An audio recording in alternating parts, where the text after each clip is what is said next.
Oui, c'est bon, nickel. On contrôle bien les frottements et que tout travaille bien dans le bon axe et que la corde ne s'étire pas. Le genou, tranquille.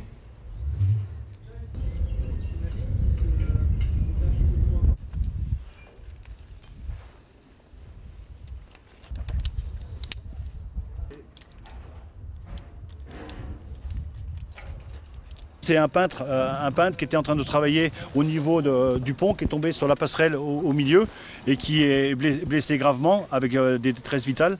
Donc le principe, c'est d'envoyer au plus vite un médecin sur les lieux, en sachant qu'on est obligé de le faire acheminer avec nos techniques de corde. Les gars, on descend la victime pour la tenue du doigt. C'est bon?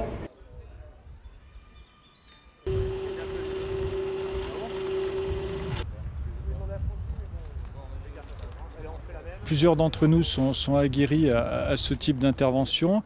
Une partie un peu moins importante a moins l'habitude, donc bien évidemment il faut la sécuriser sur ce type d'intervention pour qu'effectivement elle puisse travailler dans les meilleures conditions et apporter les soins les plus appropriés à la victime.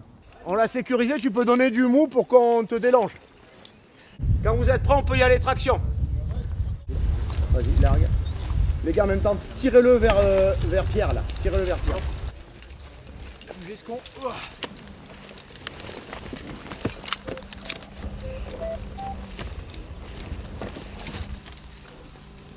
Les gars, laissez traîner la tête. Laissez traîner la tête. Ouais, encore 3 mètres. Victime au sol.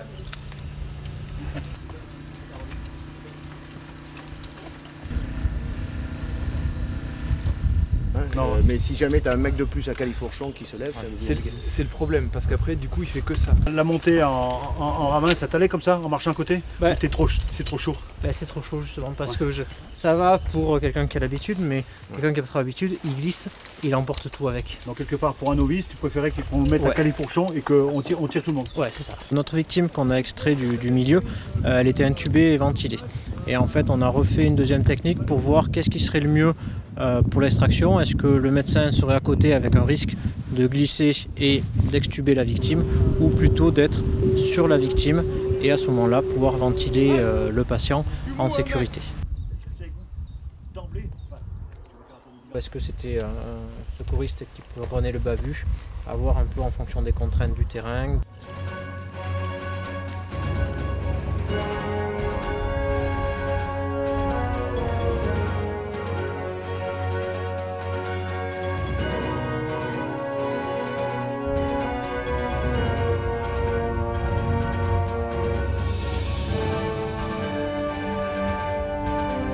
Dès qu'on parle victime, on double les sécurités parce que la victime a déjà assez de problèmes comme ça, donc, et pour remédier à toute éventualité de frottement.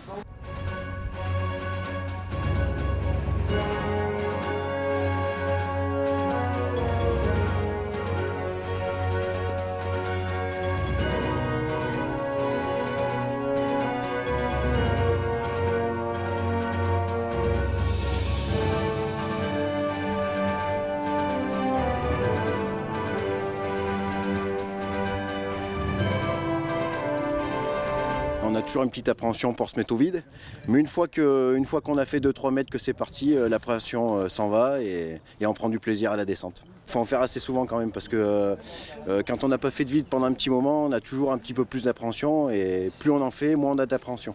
Non, pas évident, il y a quand même 5 mètres dessous, bon ça peut arriver sur un vrai secours, mais il y a quand même une mise au vide qui est pas évidente, on est pendu à 5 mètres de haut.